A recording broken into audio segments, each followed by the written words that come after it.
Welcome to episode 8 of Days of Roar, Detroit Tiger podcast, brought to you by the Detroit Free Press. My name is Mark Gorash. I am here with Detroit Free Press beat writer Evan Petzold. We're going to go over this past week with the Detroit Tigers. Ev, how you doing this evening? I'm doing all right, Mark. Obviously, as we record on Sundays, I just got back from Oriole Park at Camden Yards and watched the Tigers squander one in the bottom of the 10th.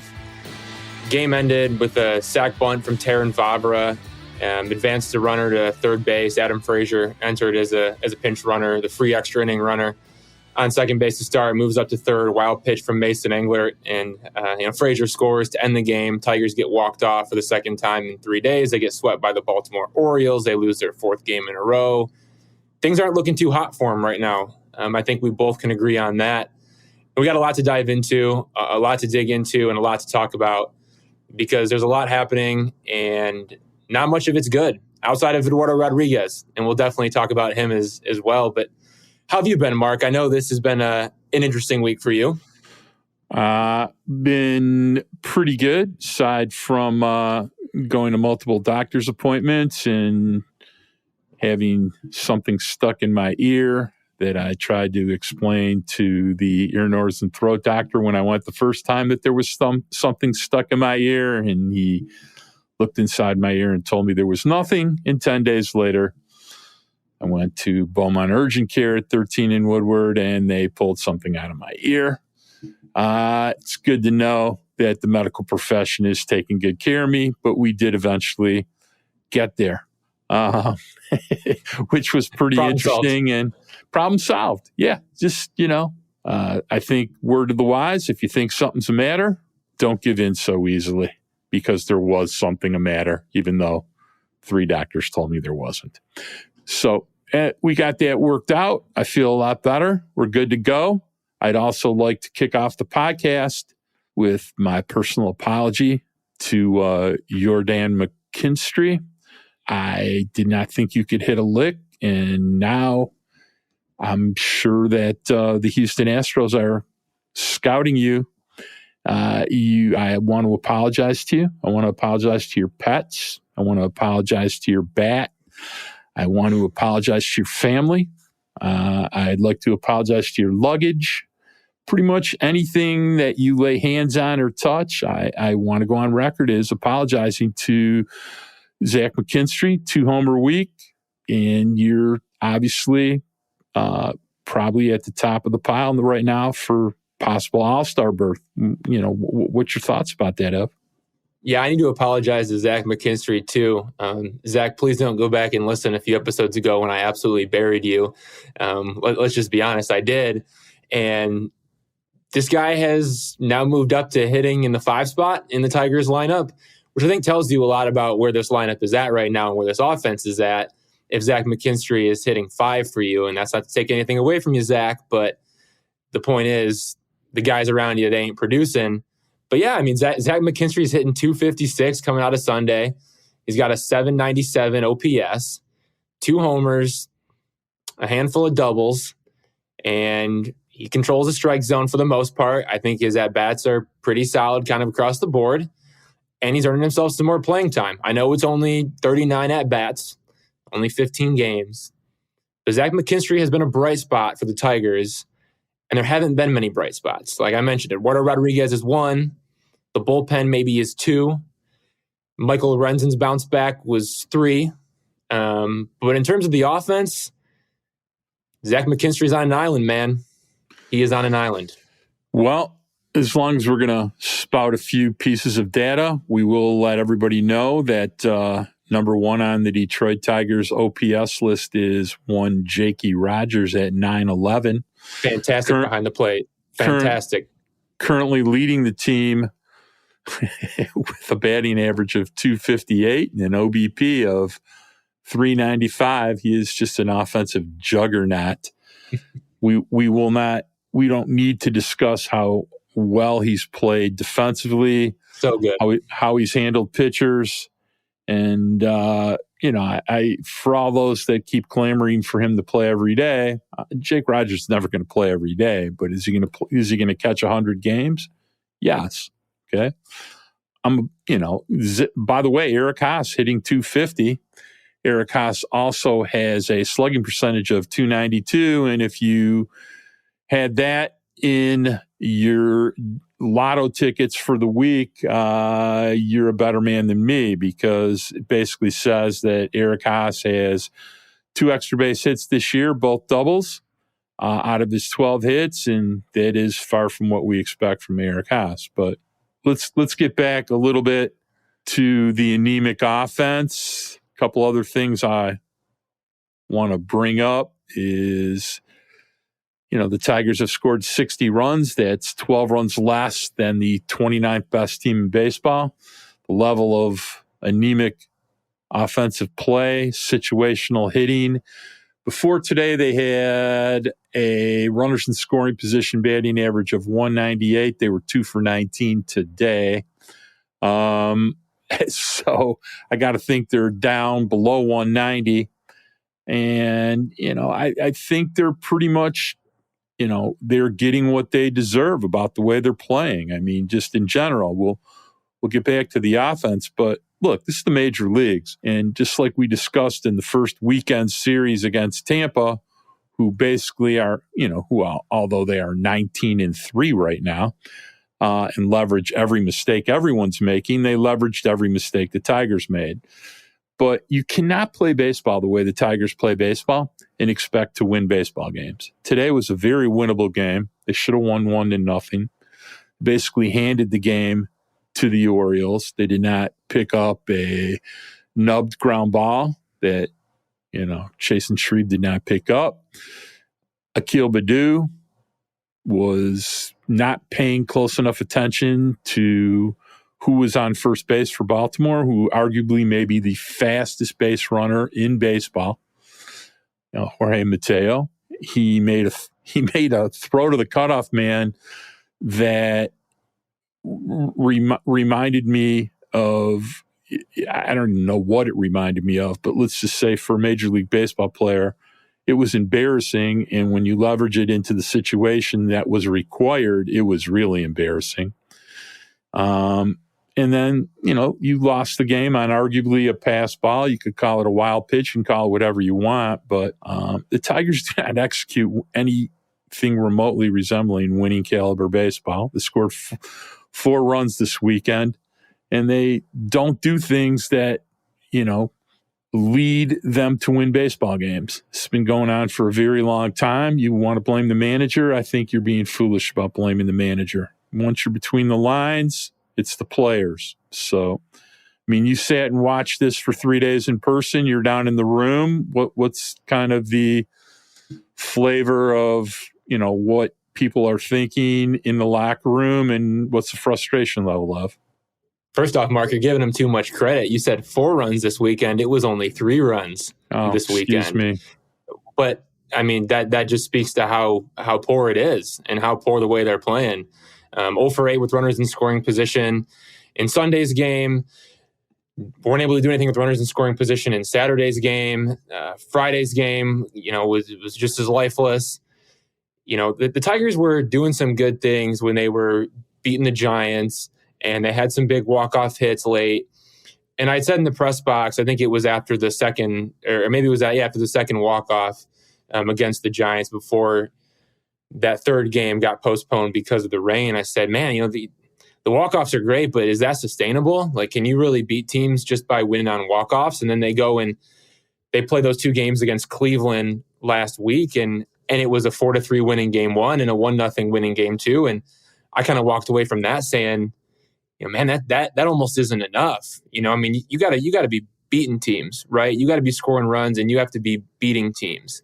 And lo and behold, they lose in the series finale to Cleveland, and then they drop 3 straight to the Orioles, losing 2-1 on Friday, 5-1 on Saturday, and 2-1 on Sunday. And they get walked off twice in 3 games. The vibes aren't good right now. The vibes aren't good. I think everyone's doing their best to stay positive. You have a guy like Spencer Torkelson, who we can dig into, who's trying to stay as positive as he can. He's been super aggressive at the plate. I think his plate discipline and his approach has suffered because of that. I think his swing has improved. But he's trying to stay positive. He's talking confident. We just really haven't seen the results yet. Riley Green knows what he is struggling with. I don't know if he knows how to fix it, but he knows what he's struggling with. He understands that they're attacking him in, and he is unable to pull the ball to right field. He knows what's happening. He realizes that he's not hitting, and he knows that if the Tigers are going to win, he needs to be hitting. You have guys like Nick Maton, who was sat for Sunday's game because he has not been producing. He had the walk-off homer against the Giants on April 14th, and he has not gotten a hit since then. One played in every game. 0 for 21. 0 for 21. And he was pulled off the leadoff spot, replaced with Akil Baddoo today. He'll be back in there against the Brewers for the series opener on Monday. But that's just kind of an example of, like, if your leadoff hitter is 0 for 21, what are you doing? Like, that almost speaks to just how bad it is as well. If your leadoff hitter isn't getting on base and he ain't hitting the ball, your offense isn't going to be very productive. And that's kind of been the story. It's just not many runners on base, too many missed opportunities. They've let guys off the hook left and right. I mean, they're making guys that shouldn't pitch well. They're making them look like they're aces. Kyle Gibson on Saturday, Mark, looked like he was an ace. He looked like he looked so good. And that's a pitcher that teams will feast on. And he doesn't strike a ton of guys out, and he had 11 strikeouts against the Tigers. It's bad. The first inning Saturday was, a microcosm of what this team is. And that Torkelson at bat was just a crime.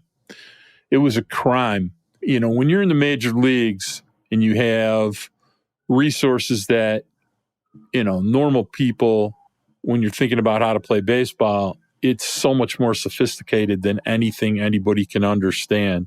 They know, exactly how anybody is going to pitch them, how anybody's going to pitch them in certain circumstances, locations, sequence, pitch mix, and they needed to at least, at worst, after Friday night, come away with a run, and to put up an at-bat that I understand that he wanted to do damage there. He wanted to pitch inside, and he wanted to do damage. But what does Kyle Gibson do, Mark? Down and away, down and away, down and away to righties. Spins the ball away. And, Torkelson needed to do what he did today. Needed to hit a super weak-looking fly ball to right field and get a run in. They needed a run that inning. And then you would have taken your chances with the hitter that was coming up behind you to see if they could add on. And that was Zach McKinstry, who's been swinging it hot. It just screams the level of immaturity of how they execute and play. Baseball often is like chess, and you make one move to beget the next move. The Tigers play a very immature, poorly executed brand of baseball. You talk about leadoff, how leadoff men are producing. Prior to today's game, the Detroit Tigers leadoff men for the year through 20 games had a batting average of 161, an OBP of 218, and a slugging percentage of 210, a 428 OPS, and a 45 OPS plus. So when you're terrible. Yeah. So if your intuition was their leadoff men are struggling on the year, you'd be pretty accurate. So when Tiger hitters are hitting with 0 out, I think with 0 out, their batting average is 163. So, we can continue to go on and on and on about the futility of the Detroit Tigers offense, but, it's a crime. It went on so much last year, and now it's going on again. And you have almost an entirely new cast of players. You have new coaching, and you had hoped you'd address the issues, but unfortunately, at least through these first 20 games, nothing's really changed. They're the worst offensive team in baseball. And, as somebody who's usually pretty sophisticated about having some suggestions about what to do, I'm not sure exactly what they can do. They have a bunch of 4A players until they prove differently. And if you think just shuffling guys up and down from AAA is an answer, Look at Tyler Nevin. I've said this numerous times. Tyler Nevin was hitting .517 at Toledo. He's 1 for 16.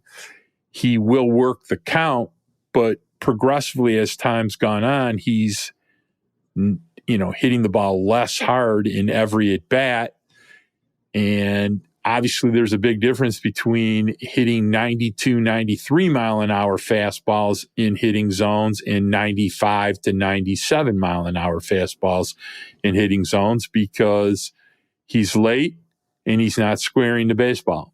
So do I think that Akil Baddoo and Tyler Nevin should be a little concerned about their play and, exactly what's transpiring with them as players? Yeah, I'd be a little nervous. They're on their second and third opportunities to be productive or to make plays that contribute to winning. And they, keep repeating basic, fundamental play mistakes or lack of production that you're expecting major leaguers to do. So do I think you're going to see Justin Henry Malloy soon? Yeah, probably.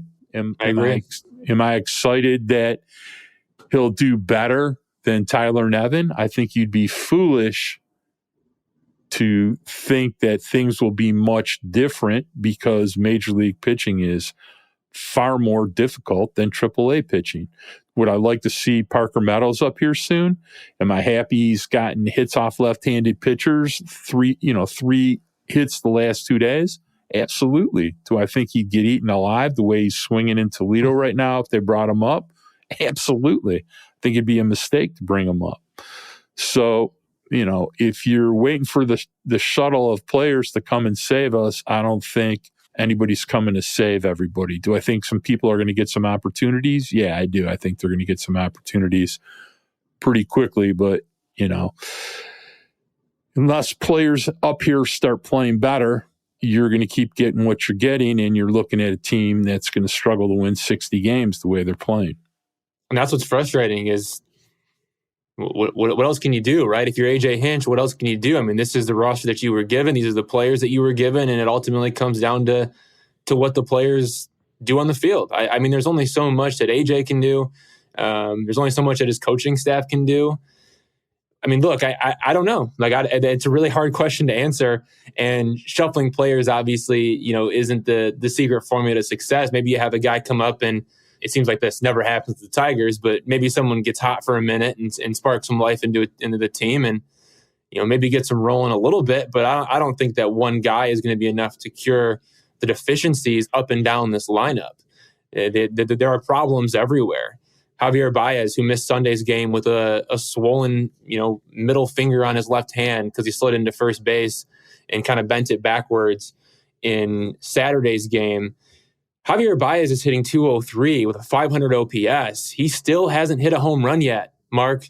He still hasn't hit a home run. The guy that you signed to hit 30 dongs a year has not hit a home run. That's a problem. That's a problem. And he played well this week, by the way. He did. No, he did. Look, he did. He's played better, and he played well coming off the benching.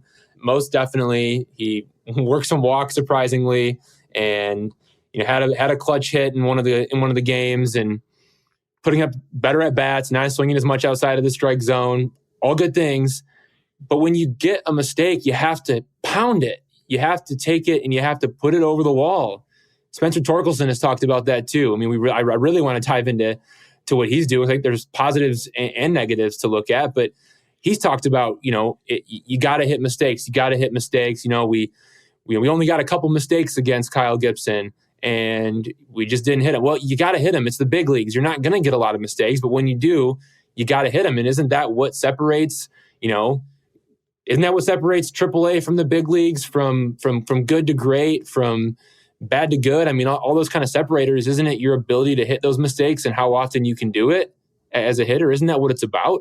If you're waiting for big league pitchers to make a mistake so you can get a hit, you're probably not going to have a long career. You need to learn how to hit good pitches hard, different places. If you're yes, that's an approach thing for sure. So, I think that's a pretty immature attitude to have about how to hit well. So I wanted to go over a couple things to lend some context. So here's a question for you, Ab. What position do you think has been the most offensively productive position of all their eight position, 9 if you include DH? What position's been the most productive? What position has been the most productive? Mm-hmm. From a data standpoint, what offensively, what's been the most productive position? I'm going to go catcher, but I think it's close. Catchers, spot on.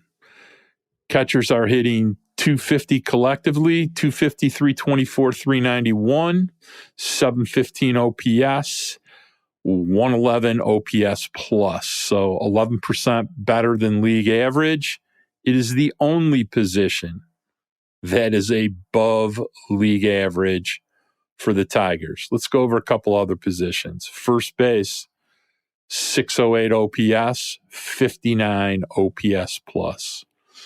Second base, where Jordan McKinstry plays, they are at 219, 265, 328 for a 593 OPS and a 71 OPS plus. But here's the coup de grace of positions. At third base, their third basemen collectively are hitting, they are 7 for 68, hitting 103 with a 208 OBP and a 235 slug and a 25 OPS. Jamer Candelario has a 104 OPS plus. Just want to drop that in there. There you go. At shortstop, I know. We can debate on that later. Yeah. At shortstop, they are 203, 250, 243, a 38 OPS plus. Left field is a 69 OPS plus. Center field is an 89 OPS plus, where Riley Green plays. And right field is an 85 OPS plus. At DH, pitchers would probably be faring better than the Tiger DHs. Tiger DHs on the year before Sunday, 9 for 67, hitting 134 collectively, 234 OBP, 224 slug, and a 28 OPS. So just amazing futility numbers by position for the Detroit Tigers offense. Up and down. Up and down. So outside of catcher. Look, as much as we love Riley Green and we've detailed his issues here, and I almost feel like we're, harping on this way too much. But if Riley Green was on a good team, Riley Green would probably be hitting 7th or 8th the way he's hitting. So it might be good for him because he'd have less pressure on him. Spencer Torkelson would also be hitting even lower than he is in the Tiger lineup, or maybe even be at AAA. And for those of you that think Spencer Torkelson should be at AAA, let me just say Spencer Torkelson would not likely get very much better at AAA. He's not going to face pitchers who are going to challenge what his issues are. And, he may put up some numbers and make all you guys feel better, but I don't think he's going to get better as a player.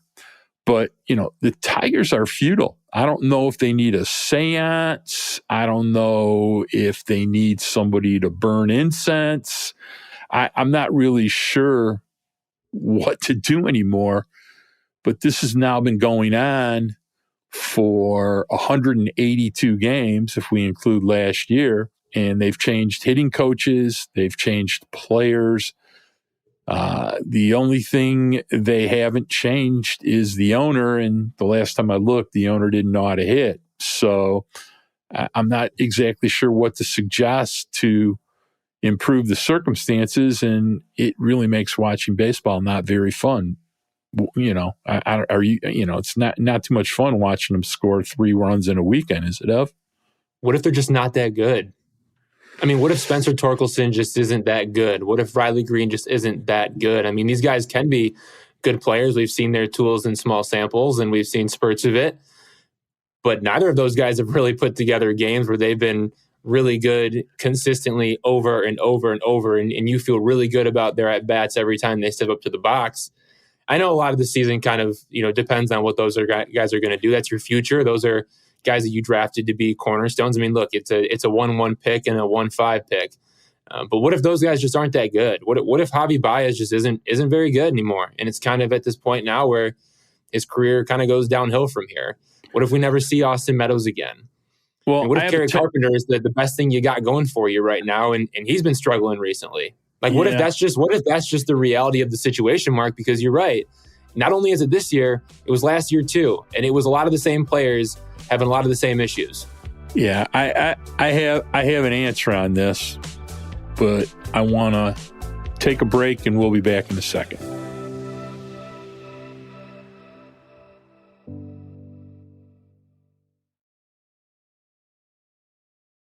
All right, let's get back to it. So I have a question for you. Scott Harris promised a few things when he came here. He promised strike zone domination. He promised calculated risk. He promised a few things.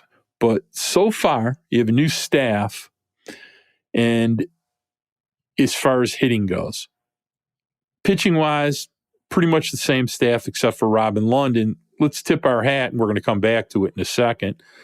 They've really improved the quality of pitching over the course of the first 20 games. It's gotten better each week. Even a dismal looking bullpen has improved considerably. Their starting staff has progressively gotten better each turn through, the rotation.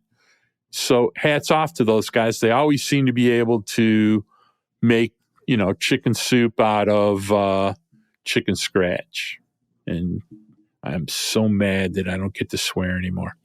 However, hitting-wise, you have an entirely new staff. You had the worst performing offense in baseball last year. And I want to ask you, because it's only fair, and yes, I understand it's early, but who've they made better? I'm just asking, because it's their job to make people better. So at what point in time you got to start asking yourself questions? Do they have bad talent? Is their process bad? But a coaching staff's job is to prepare their players, explain their flaws, and to try to help them improve. And offensively, who's improving? I'm just asking. You got an answer for me? Crickets. I got nobody. Yeah. I mean, I got nothing. I got nothing for you, Mark. Like, that's the problem, is that we haven't seen anybody take a step forward. I think Torkelson had some better at-bats as the series against the Orioles went along, and I think it was kind of after his second at-bat in Saturday's game. So from the third at-bat to the fourth, and then also in Sunday's game, I thought those at-bats were better. I don't know if they went over something with him and kind of broke down and said, hey, look, they're just pitching you away. Maybe you should stop swinging at pitches that are away and outside of the zone. I don't know if it's as simple as that. I mean, that was kind of one small example, but in terms of a big picture, making somebody better, Zach McKinstry is really all I got. And I guess when they got him, Scott Harris said that there were going to be systems in place to help him become a better baseball player and a better hitter in particular. And so far, that has happened. But outside of Zach McKinstry, I got nothing for you. I have absolutely nothing for you. Jake Rogers was pretty much self-made. And that's not even, his hitting coach is Doug Latta, and he does some of his own stuff there. That's a Jake thing. I don't think that's a Tigers thing. And really outside of that, I got nothing. I mean, I tweeted a pretty long list of Spencer Torkelson's career statistics. Going into today's game, he had a career batting average of 203, almost 500 plate appearances. His walk rate prior to walking in each of the last 2 games was 2.7, which was 2.7% this year. Was over 9 last year. He's a much better hitter with a much more sustainable swing this year. His XBA and his X slug numbers are, expected batting average, expected slugging are actually more decent than his production is, but I haven't found his approach to be real evolved. Hopefully that will improve. But, in general, I hate to keep harping on how terrible everything is, but when you score three runs in a weekend, you have a 5-game winning streak and then turn around and just lose 4 in a row. 4 in a row where you're borderline not competitive in any game, and you keep finding ways to lose. I have a joke. I have something called GETL, GETL. You know what GETL means? Break it down. Good enough to lose. So when you tell me you played okay, my answer is you played good enough to lose. Okay?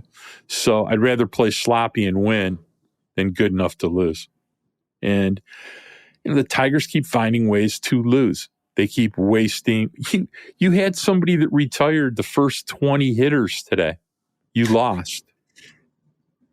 I mean, that's just unconscionable. Yeah, your guy Eduardo Rodriguez flirts with a perfect game, and you're not able to get the job done. You're not able to give him anything. You had runners on base in the first, second, and third inning. You had opportunities to score, and you gave him nothing. Like I know we're harping on it. We're harping on it pretty hard. But what else is there to say? Like what else is there to say? We can only talk about Zach McKinstry for so long, Mark. Look, I know in the last couple of weeks I've been progressively more critical of Scott Harris.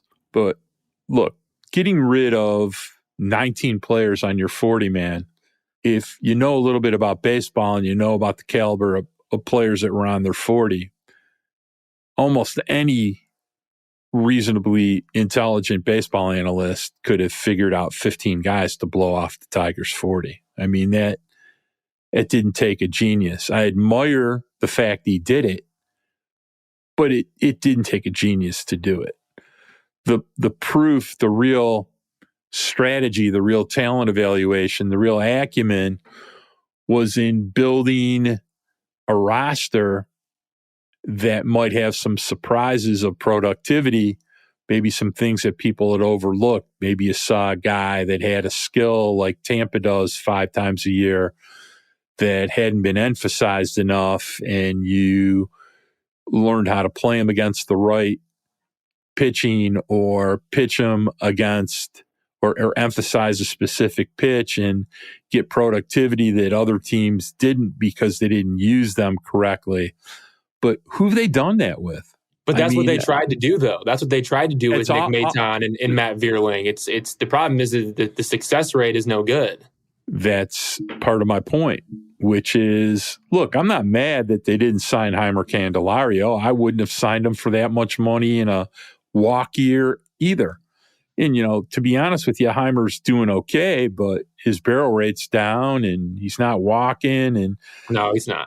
I think the sustainability of what he's doing isn't real good. So, I mean, did I want Heimer Candelario on this team? Yeah, I think you would have been, as frustrated with him as you were last year. So I'm not going to go there.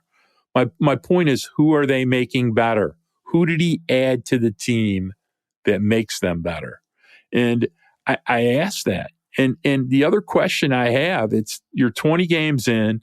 Scott's had 1, maybe 2 press conferences. He doesn't really talk to you guys on a one-on-one basis. And they're getting their ass beat. So my question starts becoming, where's Scott? How come he's not talking to anybody? How come he doesn't have anything to say? It feels kind of like you're hiding. There hasn't been a lot of communications with the fans. Doesn't have a GM in place. Haven't had many moves really work out. Where are you? Okay. When you're the boss and things aren't going well, you don't get to hide. And I know that's being mean, but that's just the truth. You're in a sport that depends on the public for support, for revenue, for interactivity. You cannot hide. Okay. And it sucks for AJ Hinch. I mean, AJ Hinch just has to take it day after day after day. And these players have to take it day after day after day. After day after I know. day. It's the players, it's AJ. And hat tip to them, like all last year and so far this year. I mean, they're great. They do it. They stand up there. They answer the questions. The questions are tough because it's the same thing kind of over and over again. There's only so much you can say at a certain point. But yeah, it's interesting that you have that take on Scott. Do you feel like that's kind of how maybe general fans are kind of viewing it, or is that more of just your insight on that topic? I don't think fans have thought about it yet. I think that's my take. But, I'm a baseball doctor. I'm not a patient. So I'm trying to understand what's going on here a little bit. I think fans are owed not necessarily an explanation, but they are owed a discussion. And, he can say all he wants that he wasn't here for the last 7 years tolerating this futility, but the fans have been, and it's kind of insensitive if he's going to hide behind the idea that he wasn't here. And let's be really blunt. He has not done a lot that's worked. All right.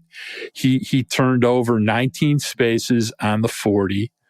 He hamstrung himself on the 40 for some relievers that he can't really bring up because he has to DFA people to do it. The hitters he brought in have been a dismal failure.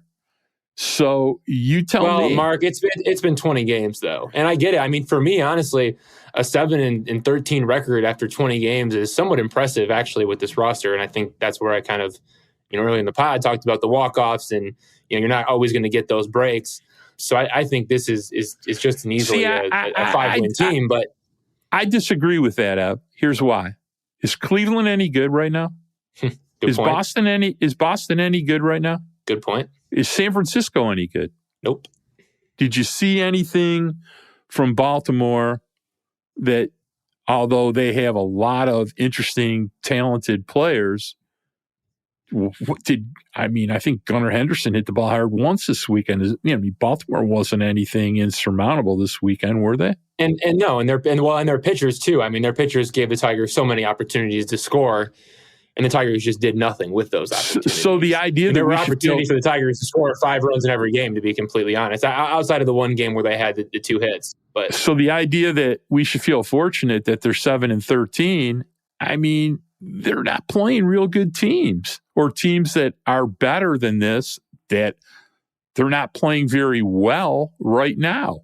So, and they still had some games that could have gone either way, though. So I guess that's kind of my point. And I don't think it gets much better. I don't see answers or solutions, knocking at the door.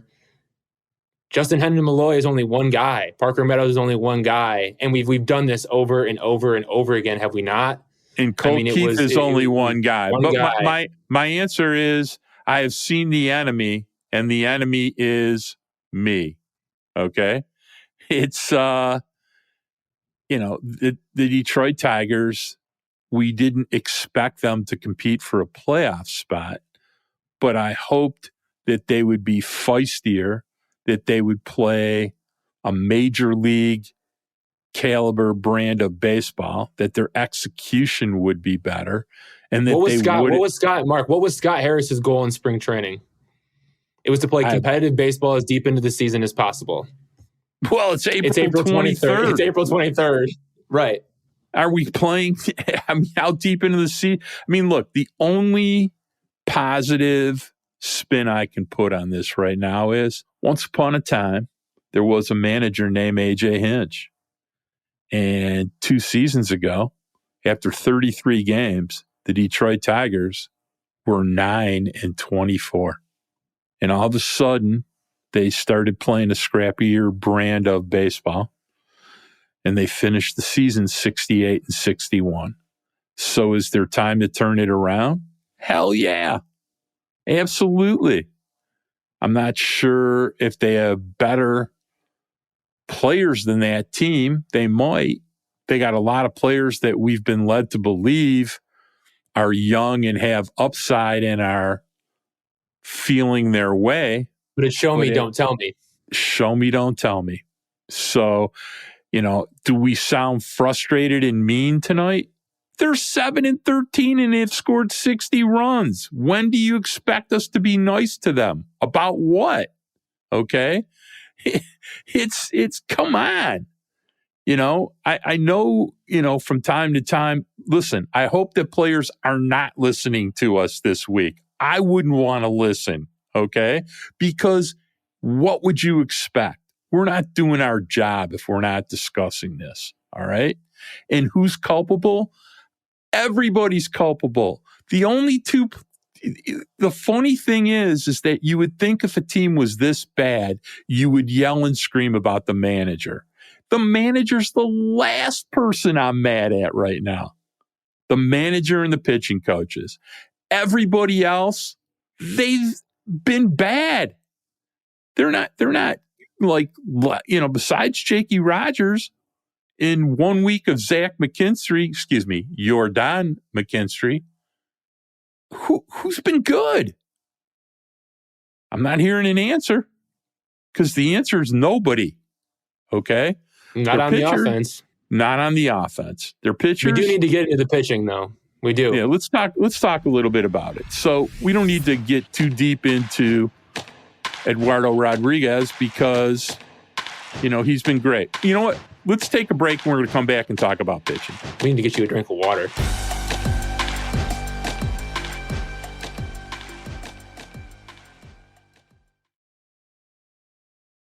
Let's talk a little bit about the pitching. It is one of the only bright spots we have to discuss. And talk to me a little bit about Eduardo. You talked to him after the game, and I'm sure he had a few interesting things to say. Let's just break it down kind of for starters. Eduardo Rodriguez, 2.32 ERA through 5 starts, 5 walks and 25 strikeouts in 31 innings. He is currently pitching his way off the Detroit Tigers. And I think that's probably the best thing for him at this point. He has the opt-out in his contract after this season. And the way he's going right now, if he just keeps doing what he's doing and stays healthy, there's no doubt the Tigers are going to try their best and do everything in their power to move him for some prospects at the trade deadline. And if he continues doing what he's doing, there are going to be a lot of playoff contenders who want Eduardo Rodriguez. And I'm sure Eduardo Rodriguez wants to kind of say goodbye to the Detroit Tigers and move on to a different team that's going to be pitching in the postseason and it has an opportunity to actually do something.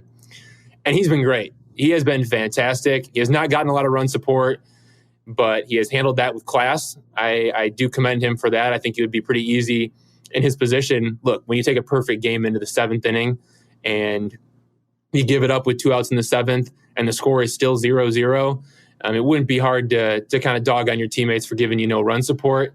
Eduardo didn't do that. Eduardo talked about knowing that the offense is going to score runs at some point, and then he gave them credit for scoring runs in the 8th inning of Sunday's game. And yeah, look, this guy's on one right now.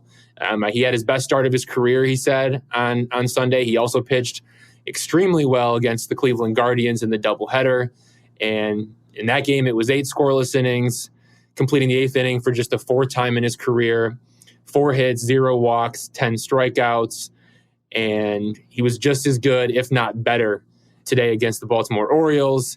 He's allowed 1 run in 21 innings. That's a 0.43 ERA over his past 3 starts. He currently has a 17-inning scoreless streak. He's doing everything that you want. The pitches are moving. The location is spot on. It's all the chef's kiss. All right, that's what it comes down to. It's as good as it gets. It's as good as it gets. I love what I'm seeing from Eduardo Rodriguez right now. That's the biggest positive. It's 16 swing and misses against the Orioles, 5 fastballs, 6 cutters, 5 changeups. He's putting them right where he wants them. He's dotting them. He's pitching really well right now. Another interesting stat, too, just to kind of dig into the significance of what he's doing. He became the first Tigers pitcher to post back-to-back starts with at least 7 shutout innings, 0 walks, and at least 6 strikeouts. The last MLB pitcher to do so was Jacob deGrom in 2019. So he's doing something that hasn't been done for a handful of years and something that's never been done in Tigers history. So you got to tip your cap to Eduardo. He's doing everything that he can, and he's pitching his way off the Tigers. Good for him. Well, the question, I don't think there's much question he's pitching his way out the Tigers. The question is, how savvy of a deal will they make when the time comes? because that's always my biggest question in the last 7 years. Anytime there was an opportunity to make a deal. Small sample, but I trust Scott Harris to go get a prospect. I mean, it's small sample because it's only one trade that he's really done that for, and that's going out and getting Justin Henry Malloy, who's been tearing it up for AAA Toledo this season, also through 20 games. Traded Joe Jimenez for Jahan, and Al Avila doesn't pull that move off, I'll tell you that much. I trust Scott Harris making trades, making moves, and evaluating some of that minor league talent, I think. I mean, again, it's kind of too soon to tell, but you're right, though. This could be, the Eduardo Rodriguez trade could be one of the first kind of real looks into who does Scott Harris get back and kind of what does that player become? Because if Erod keeps this up and if he continues to pitch like an ace, there are teams that are going to be willing to give up quite a lot for a pitcher like that heading into August, September, and October and into the postseason. And if he continues to throw well, and he's not going to continue to throw 17 scoreless innings all the time, but if he's reliably competitive almost every start, as the year drags on, those guys are coveted, and there should be plenty of prospect, asset value that they can likely land. As far as Scott Harris's capacity to do a good job with that, we're going to find out. I'm not going to tell you I'm confident or lacking in confidence. I don't think we have a track record to go on, and we're going to find out. We're going to find out. Well, look, if the Tigers want to market Eduardo Rodriguez as a number 2 for a playoff contender or something like that, I mean, he better be pitching like a number 2, because other teams, they're smart teams too. They'll call bullshit on that. So he's got to keep doing what he's doing if you really want to market him as that type of a pitcher. And I think the opportunity is going to be there to do it if he keeps this up. And I will tell you, teams will start having those discussions, as soon as the third week in May. They'll start at least making phone calls, because, teams that want to win, they're not going to sit back and wait and get into bidding wars. They're going to start being proactive. All right. We had a Michael Lorenzen start the other day that was very good. Used all 4 pitches. Looked really sharp and useful. I mean, what'd you make of the start the other day? I thought he was really good. It seemed like, just from talking to him, that he felt like he was able to simplify his attack, and that just kind of started with throwing strikes and trying to be in the zone as much as possible. That's something that he's kind of struggled with at times. And he broke it down for me in a way in which, if you go back and look, I think we all got to remember that he's had a pretty bad walk rate almost his entire career. It was a 10.7% walk rate last season. That was 130th among 134 starting pitchers with at least 90 innings pitched. This season, he has walked 3 of 39 batters for a 7.7% walk rate. So the walks have improved. And he talked about it's not like a problem throwing strikes. It's not like he's struggling to, pitch inside the strike zone throughout the entire game. He'll just lose it for a hitter or two at different points. And that's the problem. It's not like this is a guy who's just spraying all the time and he's like wildly effective. It's more of, hey, he's inside the zone, he's inside the zone, he's inside the zone, boom, he loses it. We saw that a little bit in both of his starts, but in that first outing that he had, it was a lot of the home runs that were creating problems for him. It was the damage. This time around against the Orioles, he did a really good job of limiting that damage. I thought he was in the zone well. He threw out all of his pitches that he has. He even left some in the tank, which I thought was actually pretty impressive. So he throws a ton of pitches. That's the thing, too, and variations of certain pitches and things like that. And he left some in the tank and didn't use them until his final inning. He threw 68 pitches. The Tigers didn't send him back out there for the 6th inning. He planned to use some of those pitches in the 6th, didn't get that opportunity. It was actually interesting because he threw 79 pitches in his first start, only threw 68 in the second start. AJ Hinch probably just didn't want him to go through that order the third time because there are some dangerous hitters up top. I get it. AJ talked about it being a health thing, coming back from injury, wanted to make sure that you keep him as fresh as possible, and he's still being built back up. But he threw more pitches in his first start than his second start. I think that had a little bit more to do with going the third time through against some of those Orioles hitters. But all in all, it was good. He used changeups, he used fastballs, he used sliders, he used cutters, he used sinkers, he used sweepers, and he used one curveball.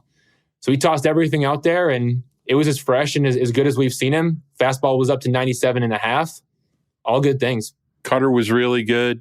Yeah. Fastball really firm, especially his last inning, and saw good things. I think, Mike Lorenzen is like every pitcher on earth. If his fastball command is good, he's going to be pretty good. If it's not, it's going to get spotty. But I think he's shown enough in multiple starts, especially last year, that, he can go off on a run, 5-6 really good starts, and his stuff is more than good enough to get people out. All right, let's talk on Joey Wentz. You and I are both pretty big Joey Wentz lovers, but got to be blunt about it.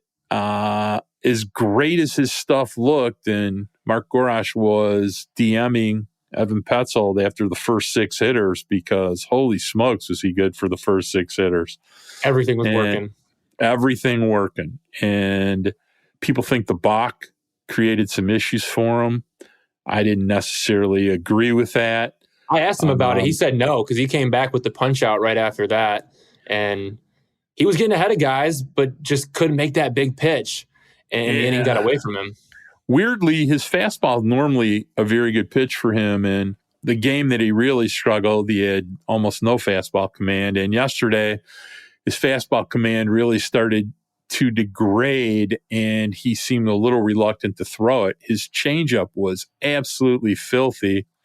His cutter was good enough. I think I said this to you, and look, I like Eric Haas, not the greatest defensive catcher on earth, but there are times pitchers really need, especially young pitchers, they need their catcher to lead them out of the fire would be the best way I would explain it.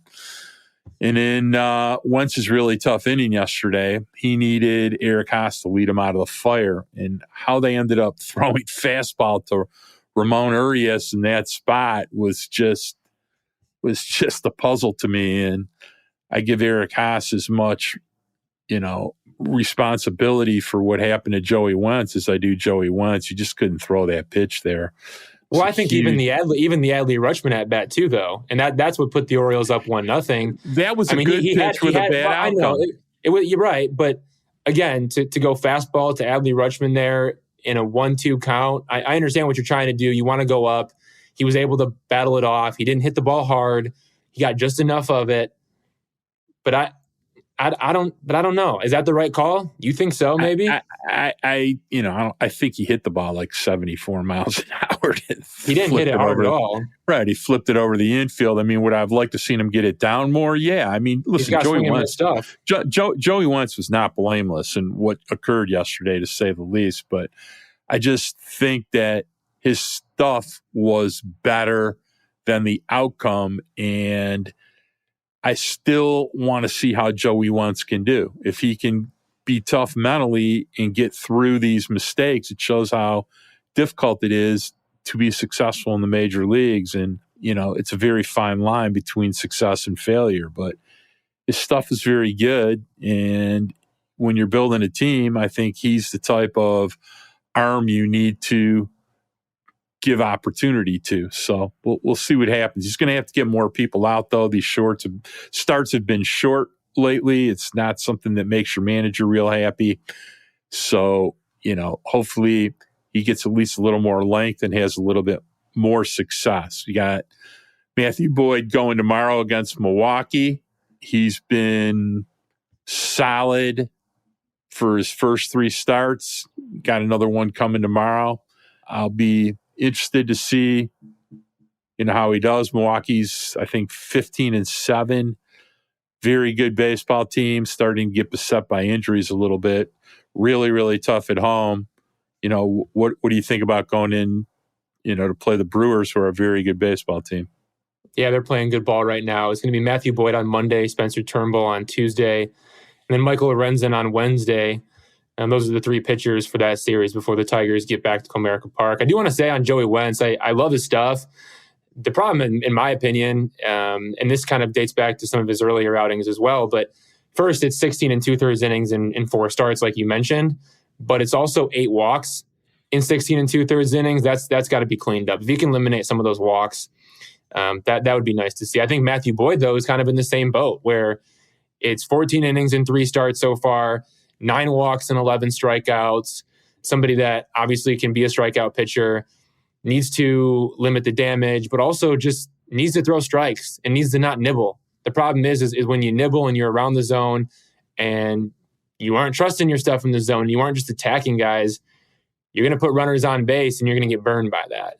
And I think that's an issue that Matthew Boyd has, and that's an issue that you cannot have when you're facing a team like the Brewers, the way that they're playing right now and some of the bats that they have in their lineup. You can't nibble. Yeah, you got to attack at all times, and I think Erod's a good example for both those two Perfect lefties. example. Yeah, and you got to attack and you got to locate. Do those two things. Good stuff's a bonus, but it's not a necessity. Locations, a lot of guys make a lot of money not throwing 95. So I think, we need to hope that both Wentz and Boyd, a little more length, a little more attack in what they're doing. I also wanted to touch a little bit, we're almost a month into the season, about what's going on with the AL Central. We got one team over 500, which is the Twins. I still like the Twins. I think they're very good. I think they have an underrated starting staff, and historically they score some runs. They're not exactly banging the heck out of the baseball, but they're, at least before today's game, one game over 500. Cleveland's struggling mightily, as we saw this week. Chicago has been an absolute abysmal nightmare there. I think they're 7-13 before today. And it's just like chaos going on there. I think Jerry Reinsdorf has probably got he's got a curse on that team now. It's 7-15 now, Mark. 7-15. They got way too many good players on that team to be that bad. And probably people are going to get fired here soon because Jerry Reinsdorf for sure isn't going to take responsibility for the atmosphere that's going on the south side there. So I would imagine some people are going to get fired there soon. And KC is bad again. So, it's a really terrible division right now. But it's wide open, though, and I think that's partially why, and I don't want to get too deep into this, but I think that's partially why Scott Harris took this job and saw this as an opportunity to build a team and to build a team that can compete and get to the postseason, because for as bad as the Tigers have played, and I know it's so early, it feels dumb to even talk about this, but they're 4 games back of Minnesota, and they played as bad as they played. Like this division is pretty much wide open. I think Minnesota and Cleveland are going to be up there at the top, of course. But what if Chicago never gets turned around? What if it's just a dumpster fire and it rots and burns? That very well could happen. They have a lot of older players on that team. They don't have a ton of young talent that's kind of being passed through there to supplement some of the veteran guys. What if things just go south there and it doesn't work out? Could Detroit really finish as the 3rd best team in this division? I don't think so, but maybe. And that's kind of a fascinating way of looking at it, I guess I would say. It's a lot different than being in the AL East or being in the NL East. It's a lot, or in the NL West. It's a lot different. I look at it differently. This division right now is so bad. If you're the 3rd best team in the division, you suck. So yeah, but you're still right there. The bar's pretty low to be competitive in this division, and if you can't be more competitive than we are, we're not very good.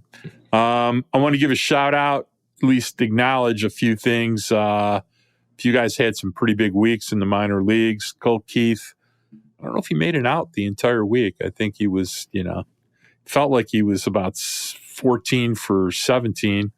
He wasn't quite that, but his average is up to 356. He had a streak where he reached base 9 out of 10 times. I think he hit 2 homers. If he didn't hit 2, he might have hit 3. And in general, he's got 3 of them. And in general, it was almost impossible to get out. Now, if the Tigers were to promote Jahan, there's a possibility they would promote Keith behind him. And I think that Colt Keith is probably pretty much on the fast track if he keeps hitting, they're not going to keep him in the minor leagues very long, especially with the offensive futility and his approach at the same time. Colt Keith can hit the baseball, period. We've been saying it, though. We've been saying it. So that'll be interesting to keep an eye on. Jay Hen was really, really good at Toledo this week. I think I looked yesterday as a .530 on base. He also hit 3 homers this week. Ryan Kreidler with 3 homers in 3 days, I think. At least he had one yesterday and today. I thought he had 3, though, maybe. So I don't expect Ryan Kreidler to be in the minor leagues very long. I will say, as futile as Jonathan Scope has looked, he did sting the ball 3 times today.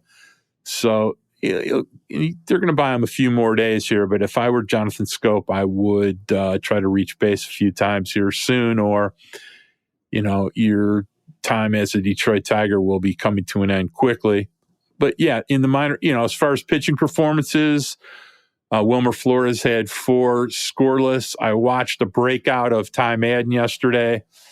It looked virtually nothing like his first outing. It was, he gave up no earned runs in 4 innings yesterday, but he didn't throw the fastball in the zone and get too many people to miss it. He was quite erratic. It was pretty unimpressive. And I just think the Tigers are really struggling to find starting pitchers in their minor league system. It was good to see Flores have a bounce back. He had about a 16 ERA in his first few starts, and hopefully he can put together a few good outings after some really, really shockingly terrible outings.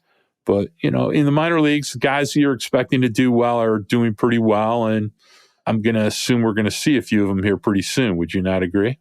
Something's got to change. You can't do the same thing over and over again and expect different results. So that's the definition of insanity. And at some point, you got to start making moves. And I think it probably starts with Justin Henry Malloy at some point. I'm not sure exactly when that's going to happen, but if it doesn't happen here to end April, I would think it'd have to happen at least sometime in the first or second week of May. One, that's a guy that Scott Harris acquired, and obviously Scott Harris wants to give him the opportunity, and talked about Justin Henry Malloy dictating his own development, and that he's done that to this point in his career, and now he's going to do that moving forward. That's one of the first things that he said when he acquired him back at the winter meetings this past offseason. And Justin Henry Malloy, look at what he's doing, watch the video, eye test numbers, everything. It basically tells you that guy's ready for an opportunity in the big leagues, at least to get an opportunity and see what he can do. When you're hitting .391 with 20 walks and 17 strikeouts in 20 games, oh yeah, and you also chipped in 4 doubles, 3 home runs, so you're showing some pop in the bat. You're controlling the strike zone. In his case, he's completely dominating the strike zone. Let's just call it like it is. And you're putting the ball in play. I don't really know what else you need to do in AAA Toledo. I think it kind of becomes pointless at some point to keep a guy down when he's playing the way that he's playing. And when your offense in the big leagues is as bad as it is, it's about time for Jay Hen in Detroit. It's about time for him to get with the Tigers and get some at-bats under his belt. All right. Well, to recap, we had a 2-4 week. They've lost 4 games in a row. On to Milwaukee to face a really good Milwaukee team. We'll be back here next week. Same bad time, same bad station. I'd like to remind everybody to please rate, share, and subscribe. Please leave comments, even if they're super mean and you want to tell me how terrible I am. I'm all into it. You can find us wherever you listen to podcasts or at thefreep.com. You can always find us if you want to look up an Evan Petz old article. You got something coming out tomorrow on what, Tyler Nevin? Spencer Torkelson. That'll be out there on Monday, so you folks can read that on Monday. So when the pod drops, the story will already be out there. All right. I'd like to thank our executive producers, sports editor Kirk Crawford and Jeanette Delgado. I'd like to thank our regular producer, Robin Chan, who always makes us look and sound much better than we are.